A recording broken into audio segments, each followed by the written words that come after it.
I was unfairly bullied by my boss at the branch office to which I had been transferred.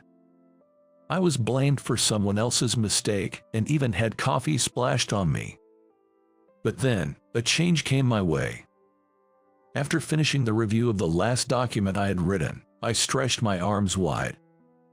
All right, that's a wrap for today. Looking around the floor, I noticed that half of the employees had already left for the day. Time to head home myself, I guess. I finished my cold coffee and stood up from my desk. My name is Kevin. I work at the headquarters of a well-known major corporation. By now, I guess I'm considered to have mid-level tenure. Not to boast, but I didn't attend a prestigious university, and I'm not particularly smart. Furthermore, I'm awkward and somewhat clumsy. That's why I've always been meticulous and worked harder than anyone else, paying attention to even the smallest tasks. Thanks to this, I've become the most successful among my peers. I've never really seen myself that way. I just focused on completing the work given to me, tackling each task day by day. In my personal life, I have a girlfriend with whom I'm considering marriage. My girlfriend, Emily, is like me in that she doesn't stand out much, but she's earnest and hardworking. Perhaps because we're so similar, being together has always felt right. Everything was going smoothly. I believed I could continue to live happily like this. Forever, just like that. Kevin, can I talk to you for a minute? Just as it was nearing lunchtime, I was called by my boss, Will. Yes, what is it? I'm sorry for the sudden request, but I don't remember how I got home. After talking with Will, I couldn't even recall the work I did. It was a complete shock. An order to transfer to a regional branch. Such a transfer order coming out of nowhere at this strange timing. I might not realize it, but perhaps I made some mistake. In other words, a demotion. I thought I had been working hard, but maybe I made a significant mistake somewhere.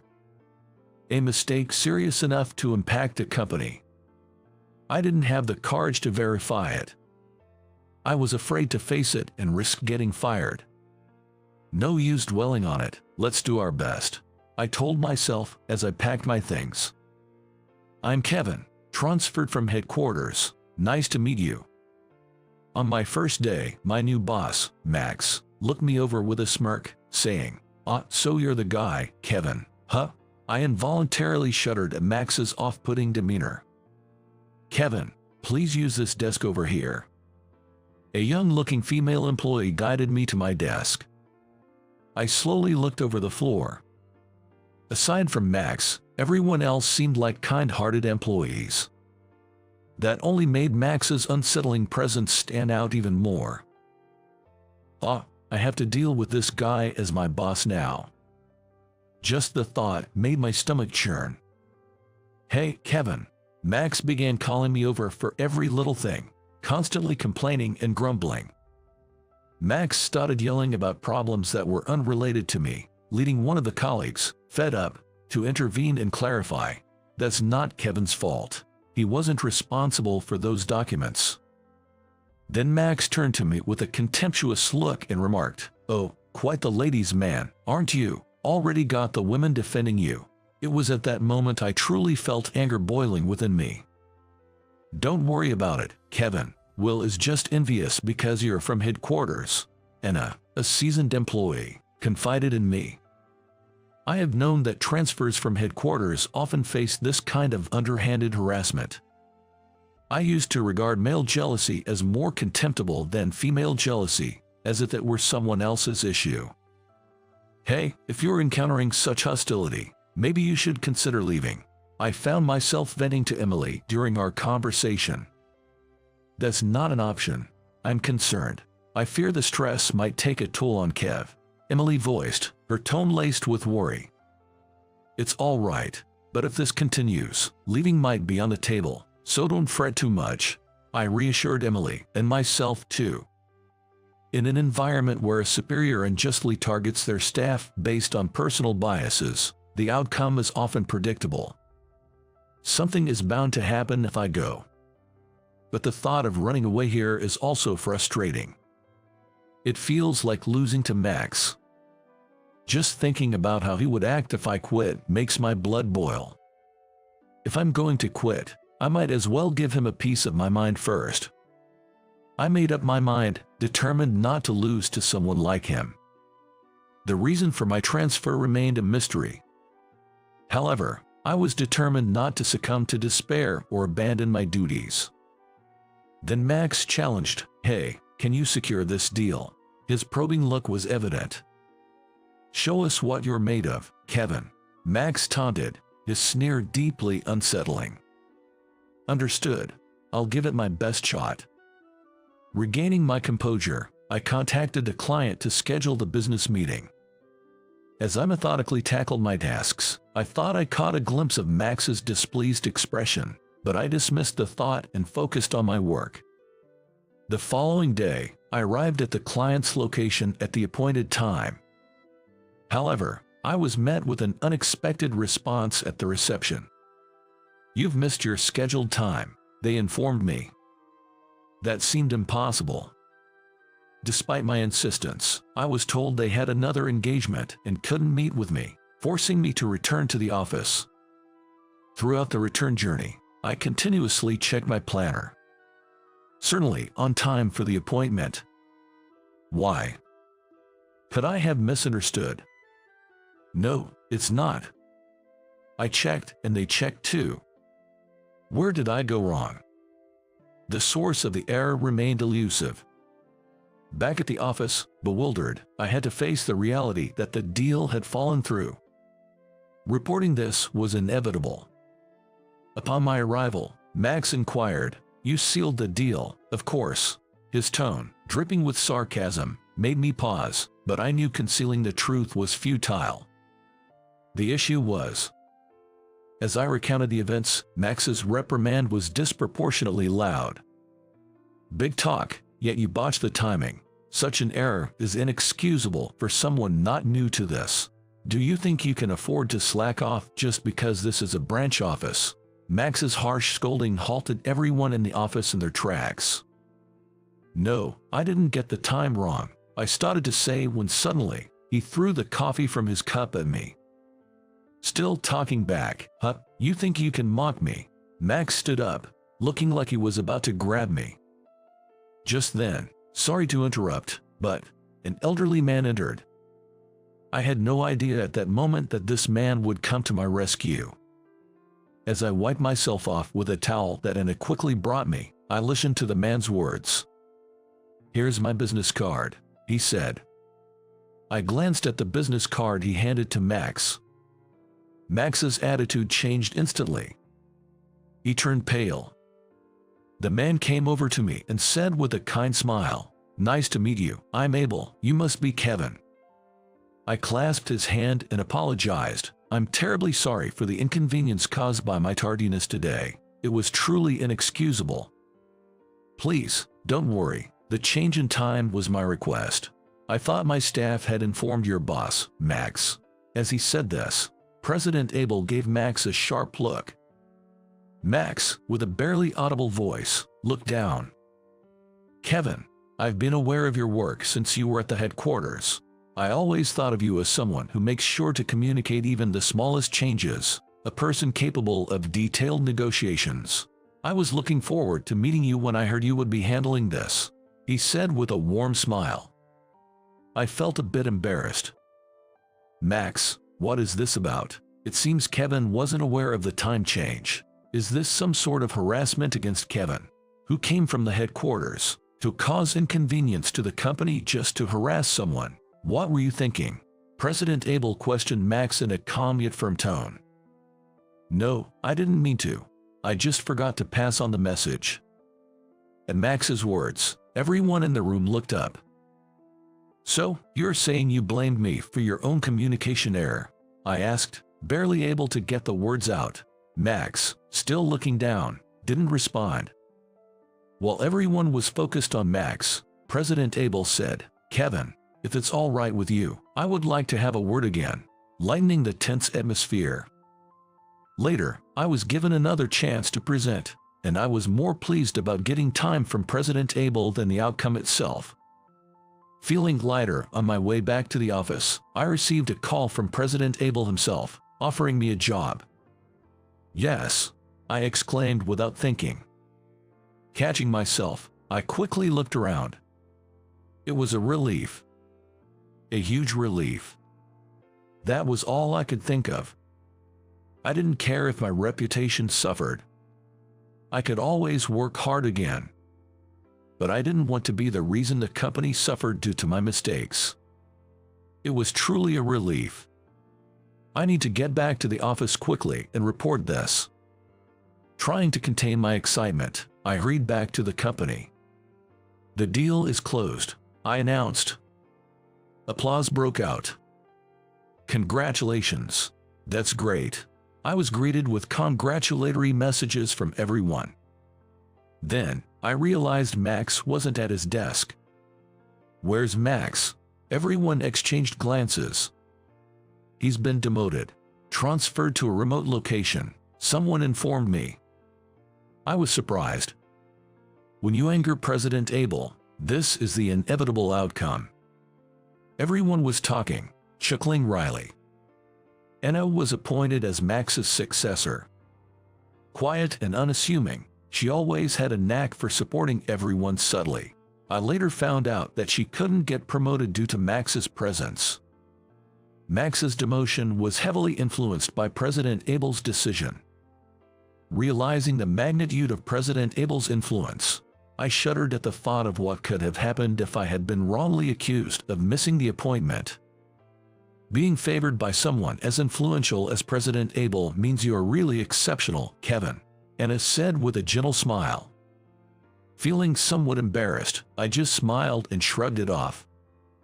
After a day full of events, I collapsed onto my bed, and before I knew it, it was morning. Last night sure was eventful.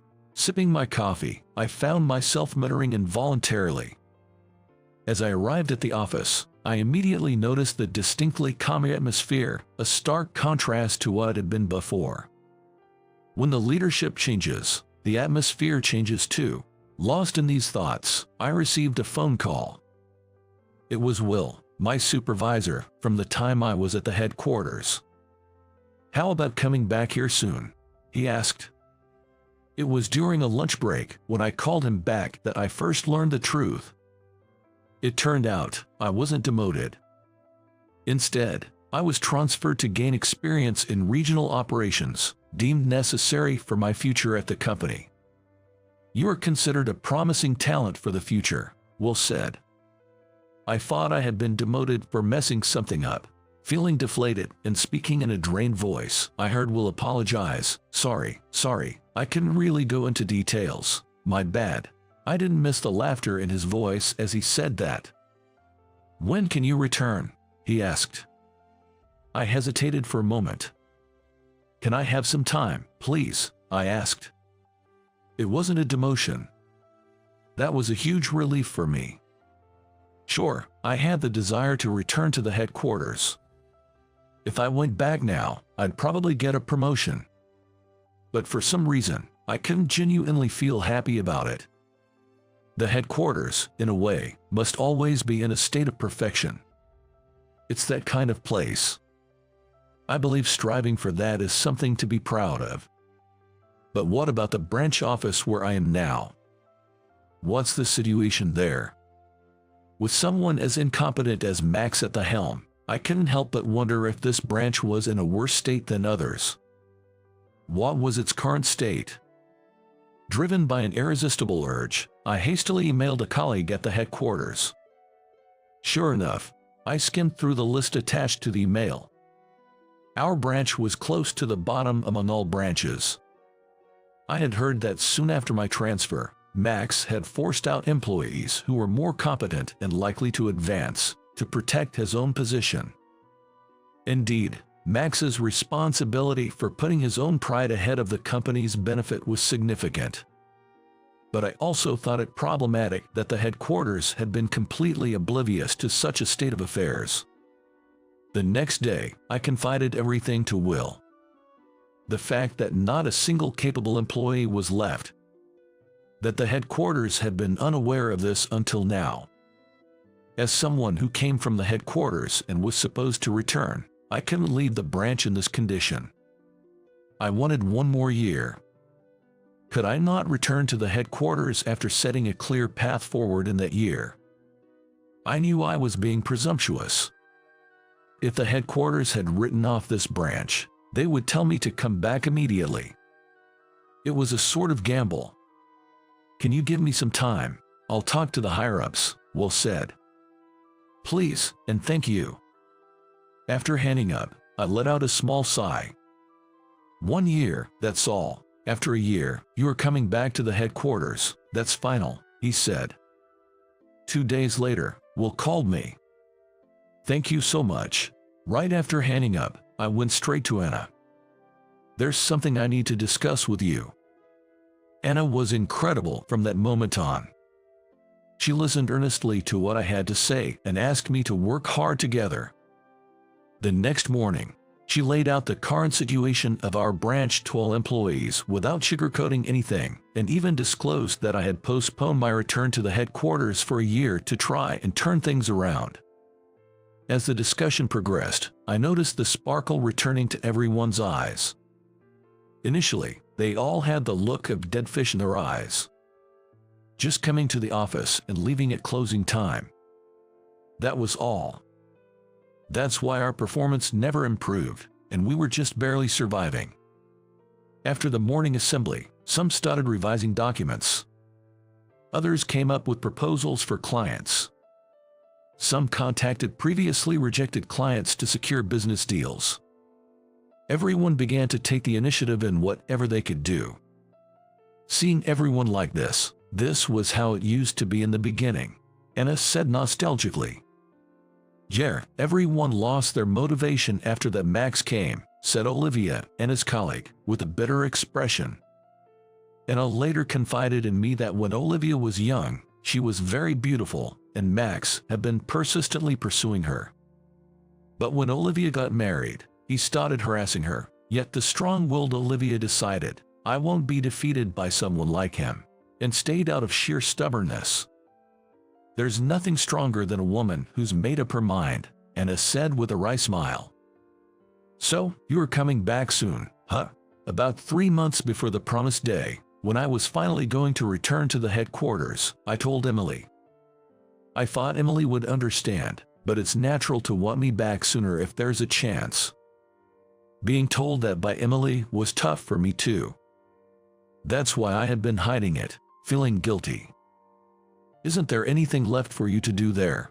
I was taken aback by the unexpected question. Why? Because of Kev. You can't just abandon them and go to a safe place for yourself, can you? Emily seemed to see right through me. I've done everything I could. Now it's up to everyone who's left to keep up the effort," I replied with a weary voice. "Right. You've got 3 months left. Give it your best," she said with a smile. Despite my being so selfish, the fact that Emily could forgive me with a smile made me deeply respect her. This past year, I stayed and worked hard, even at the cost of making Emily feel lonely. Soon, the results of that effort will be revealed. It could go either way. "There's no way it'll turn out badly. It can't be worse than before," Emily assured me. Even so, the anticipation made my heart race. If the results of the big show at the head office and the results of staying behind are inconsequential, the higher everyone's expectations are for the branch office and for me, the more scared I am when I can't produce results beyond my expectations. "Sometimes, you just have to face things head-on," Olivia said over coffee. Reflecting on the phrase, "a determined woman is strong," I feel its truth more deeply than ever. Seeing this, Olivia grins at me, catching my involuntary wry smile. At exactly noon, the report card is sent out. Everyone present watches in utter silence, as if they've forgotten to breathe. "Did we do it? No way, that's amazing," the employees begin to exclaim one after another. Looking at the report card handed to us, Our branch had achieved the top sales nationwide. Olivia, nicknamed the Iron Lady, had tears in her eyes. And it quietly says, "We owe all our achievements to you, Kevin. Thank you so much." And everybody applauded. I couldn't find the words, pretending not to notice my vision blurring. Soon after, I returned to the headquarters and was promoted 2 levels. I even checked with Will, wondering if there was some mistake. He just laughed, saying, "You've earned it with your achievements." Every time I met with the higher-ups, they would invariably say, "You've done well," but envy started to show among my peers. It's inevitable when you get promoted. I was comforted by many, but it took quite some time to get used to it. If you work hard, there will always be someone watching over you. You must never give up, my wife Emily says happily. I truly believe that. If you earnestly persevere in what you believe is right, there will eventually come a day when your efforts are rewarded. Just like it was for someone like me, whose only merit was being serious. With an embarrassed expression, I forced a smile. Emily gave me an angelic smile. I'm happy. I couldn't believe my ears. What part of my words could possibly bring her happiness? Inside me, the continuation of her words triggered a flood of tears. My name is John. I'm a 42-year-old handling general office tasks for a civil engineering company started by my uncle. Originally, my mother was the one handling the office work, but she got sick as I was about to start job hunting in college.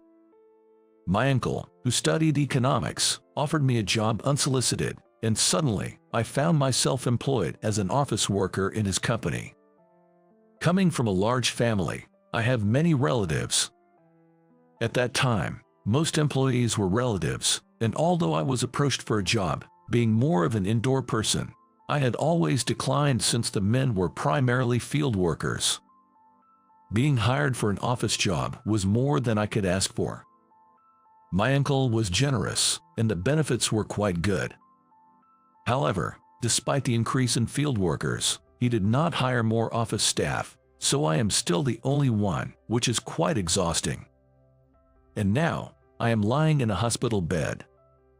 I was called in last minute to participate in a local volleyball tournament, where I ended up tearing my Achilles tendon and just had surgery. Today is the anniversary of her death. Alone in the hospital room, I sighed to myself. Then, I placed a photo frame from my bag on the bedside table. Sorry, Laura, I can't visit your grave on your death anniversary. I'll come once I can walk again, so please forgive me. Laura in the photo was still smiling. 6 years ago today, I lost my wife, Laura, to illness. Laura, who had chronic respiratory issues since childhood, and I met in college. She often laughed and cried easily, and I fell in love with her. With a vivid imagination, she would tear up just seeing the title of a sad movie. When I saw her teary eyes, Laura would puff up her cheeks and say, "I'm not crying, I just yawned." After a few months as friends, I confessed, but was initially turned down. She refused, citing her frail health and inability to do normal activities. But I couldn't give up and persistently pursued her until she finally gave in, and we started dating. Our relationship with Laura was peaceful and warm, like basking in the sun.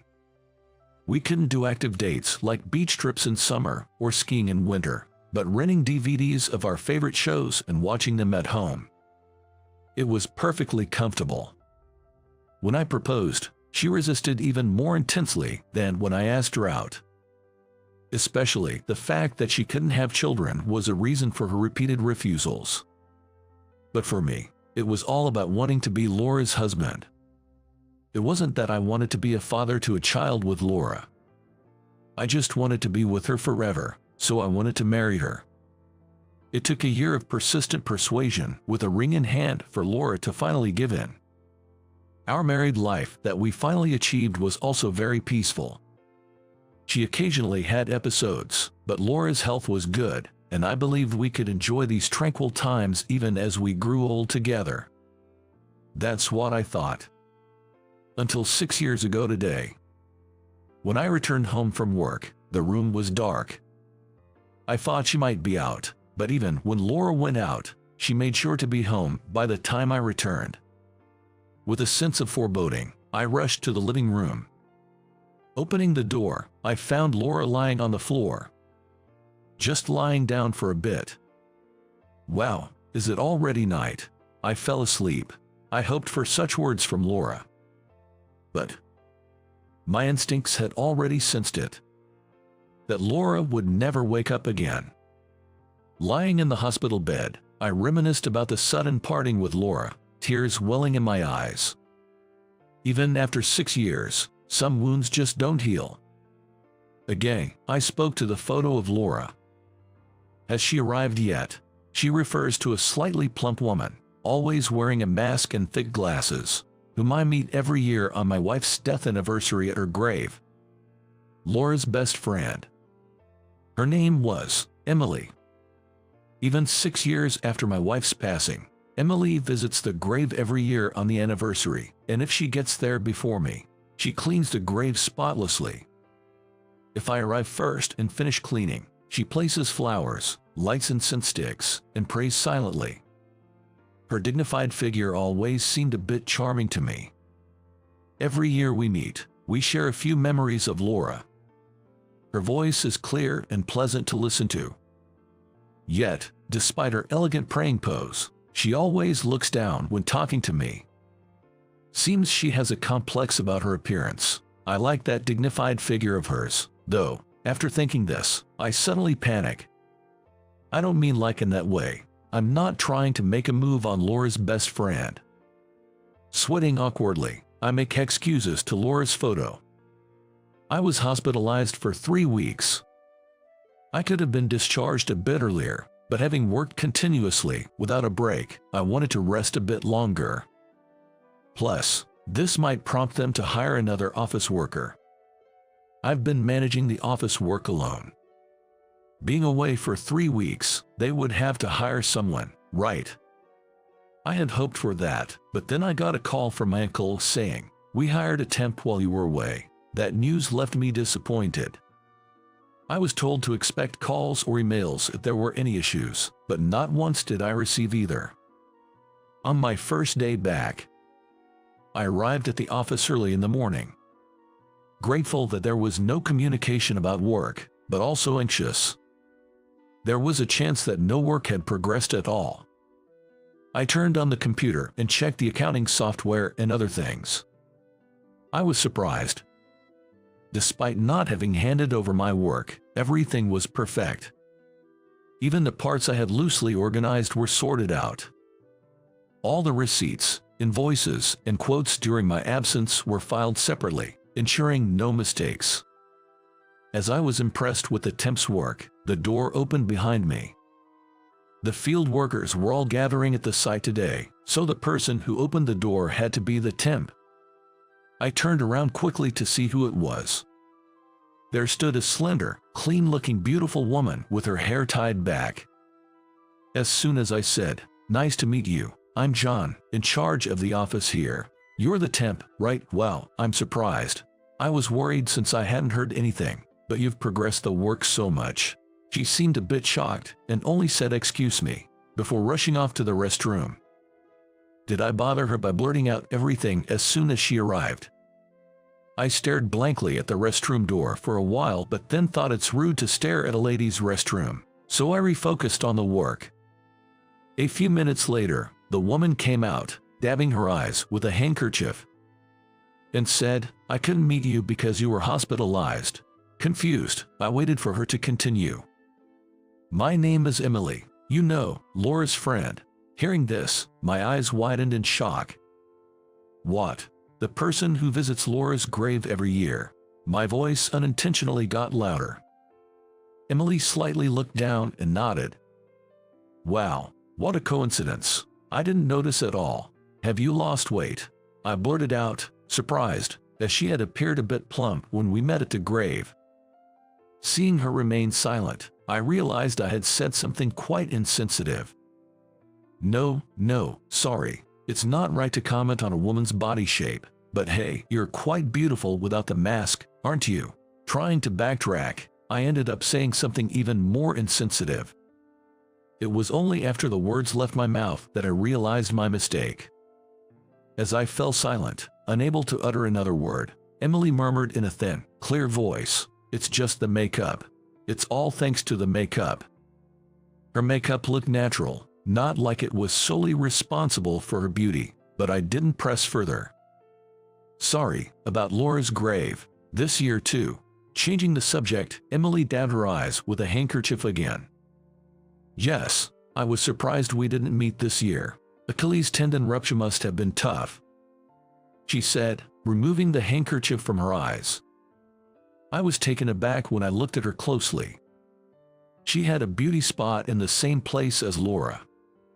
Tearful eyes and a mole that seemed to accentuate sadness. I inadvertently overlapped Emily with Lord in my mind. "Don't worry, I'll help out until you can walk again. Just let me know if you need anything," Emily said with a smile, and I suppressed my budding feelings of guilt and affection. Emily was extremely competent. She completed complex qualification applications and renewals with minimal guidance, even creating a list for the next updates. She arranged travel and accommodation for business trips quickly and efficiently. She was so good that I wished she could be hired permanently, not just as a temp. The high school memories she shared about Emily and Laura were also delightful. Emily was introverted and didn't have many friends, often reading alone in the classroom during breaks. Laura, on the other hand, had a weak constitution and also spent her breaks reading in the classroom. After being in the same class for a while, Laura started talking to Emily. Emily was initially shocked when Laura, naturally bright and popular, spoke to her, a somewhat gloomy girl. But as they talked, they found they shared interests in books and movies, gradually becoming close friends who would meet regularly even after attending different universities. Emily talked about Laura with a smile, calling her an irreplaceable and precious friend who saved her from loneliness. One morning, when I arrived at the office, Emily was cleaning. It seemed like the day for cleaning, and she was wearing white gloves, her expression more serious than usual as she worked. I found myself admiring her profile. Watching her, I noticed Emily seemed to have finished cleaning and was confirming it with a small okay gesture with her index finger. Ah, that gesture, it reminded me of Laura. Emily then swung her finger firmly to one spot. Emily finally stopped her finger with a decisive motion and then loudly exclaimed, "All right." She then placed her index finger to her lips, smiling contentedly. This was a gesture Laura used to make too after finishing chores like cleaning or doing the dishes. The gesture of placing her index finger to her lips, followed by that satisfied smile, was so adorable. It was one of my favorite things about her. I was so entranced, I couldn't help but mutter, "They are so alike." Emily turned to me, surprised. "What's wrong?" she asked. Flustered, I struggled to explain.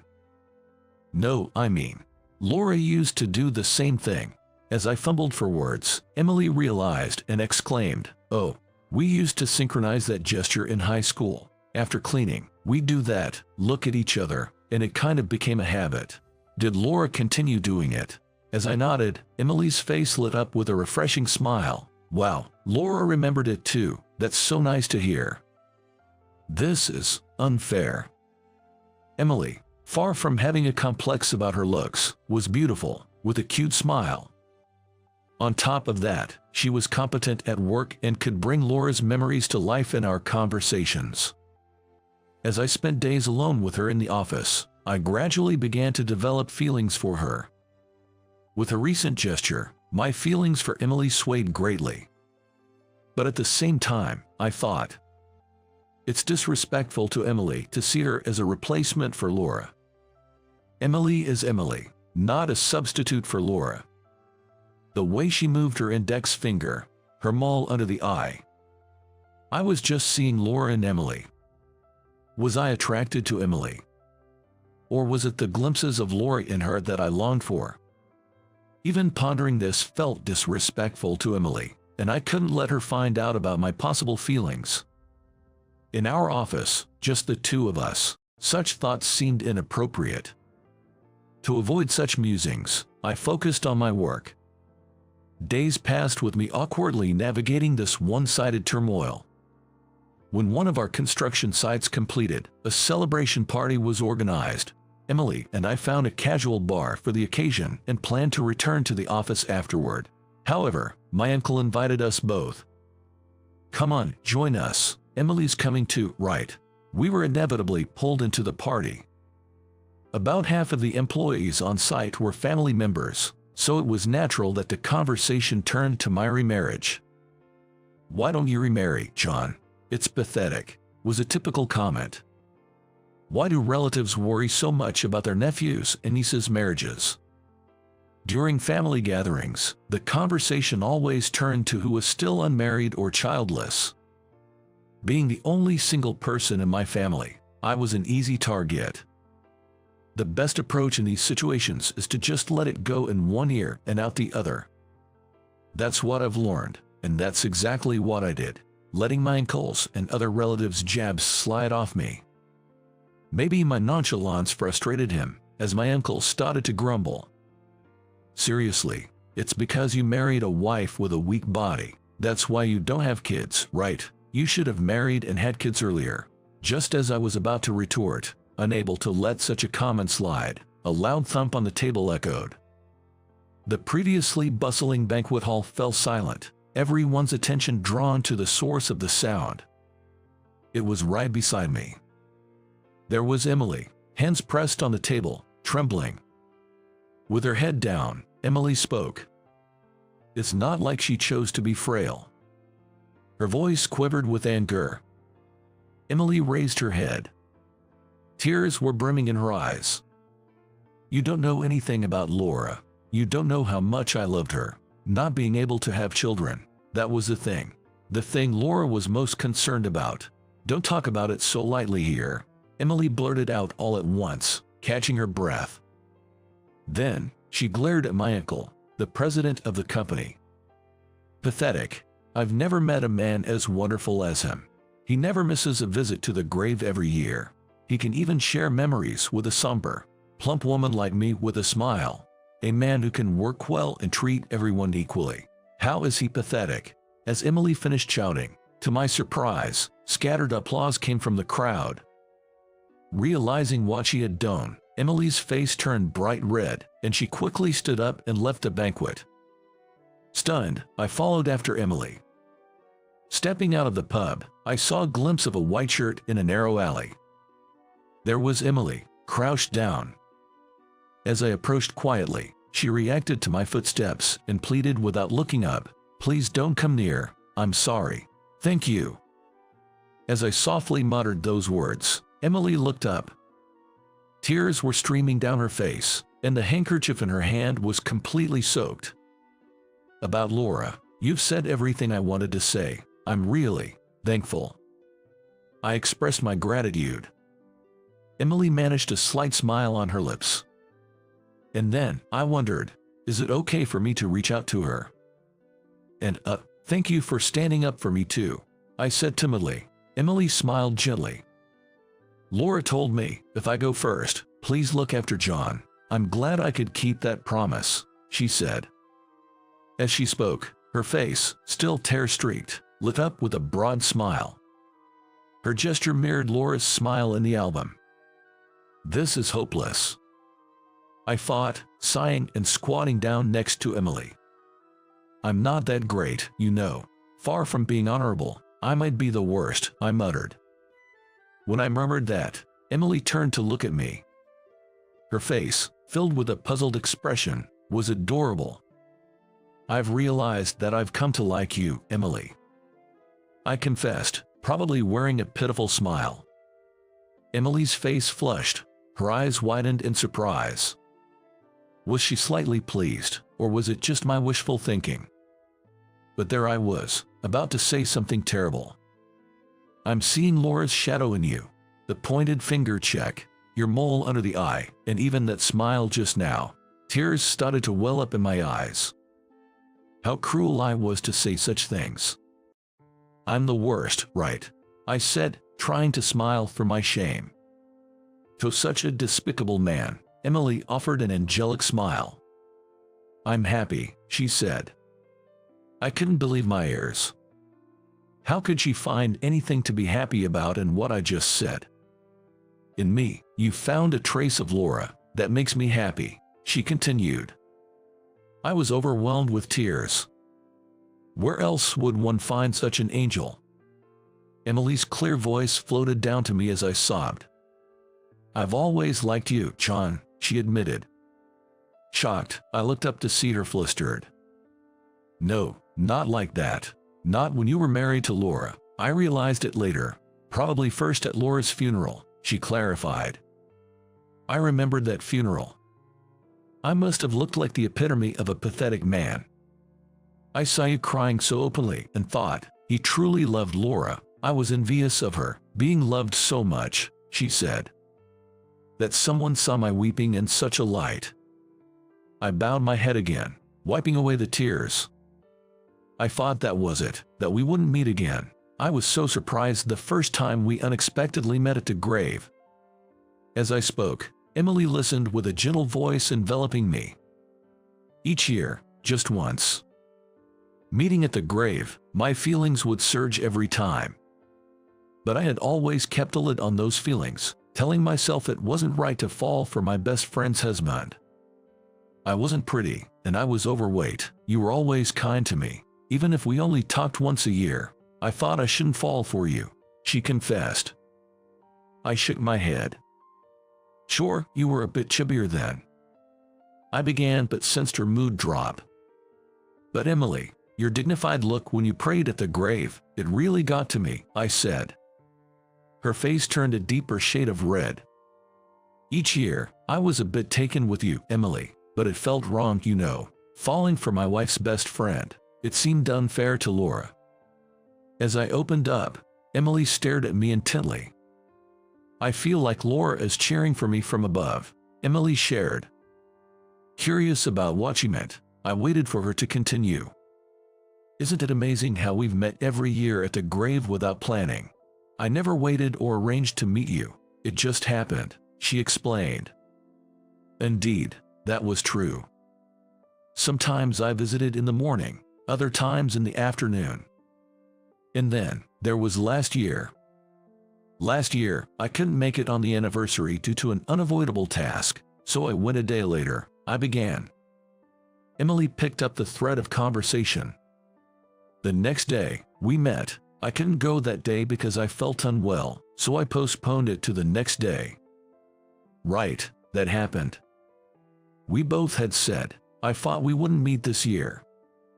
Last year, I really felt supported by Laura. I thought if I was ever going to try, it had to be then, so I started dieting. I was shy, so I signed up for online speaking classes. I switched to soft lenses, learned about makeup. I was all set to invite you 40, but then you weren't there this year. She laughed. I'm sorry about that. I barely managed to say. I could sense Emily smiling. I was really worried. A week later, I went to collect the flowers I had left at the grave, and they were untouched. I wondered if you had visited at all this year. I thought maybe you were sick or troubled. Sorry, I said again, softly. She smiled again, laughing. No, it's fine. I got so worried I couldn't eat, and ended up losing another 4.4 pounds. Lucky me. I struggled to contain my swaying emotions at her smile. I used to help with the accounting in our family business, but it closed down. I registered with a temp agency, and when I applied to a company looking for short-term staff, there you were. What do you think? A surprise from Laura. I couldn't help but nod. Is this all right? I wondered aloud, still uncertain. Seeing my anxious look, Emily smiled reassuringly. Laura in heaven and the Laura and me both say it's okay, she beamed. Feeling cherished by that smile, I found the courage to move forward. Before I knew it, I was hugging Emily tightly. The next day, my uncle, who usually goes straight to the construction sites, unexpectedly dropped by the office. Seeing me, he fumbled for words. About yesterday, I'm sorry. I shouldn't have said those things. I was taken aback by his apology. I had never seen him apologize to anyone before. After the incident, Emily and I, not wanting to be seen with tear-streaked faces, had called my uncle to say we were going home. Maybe he had been worried about us all night. As I considered this, I found his crestfallen expression amusing. I'm sorry for leaving like that, and I have something to report and to ask, I began. I told him about Emily and me deciding to date. His eyes widened as much as they could. Then I asked if Emily could be hired as a permanent employee. My uncle exclaimed, "Of course, Emily. Ha, that's great, John. She's a wonderful woman." He readily agreed to hire Emily as a full-time employee. This would make our work much easier. When Emily entered the office a bit later and saw my uncle, she tensed up. She had spoken up to him the night before. But my uncle just grabbed her hand and said enthusiastically, "Take good care of John, right, Emily, both at work and personally," leaving her no chance to apologize.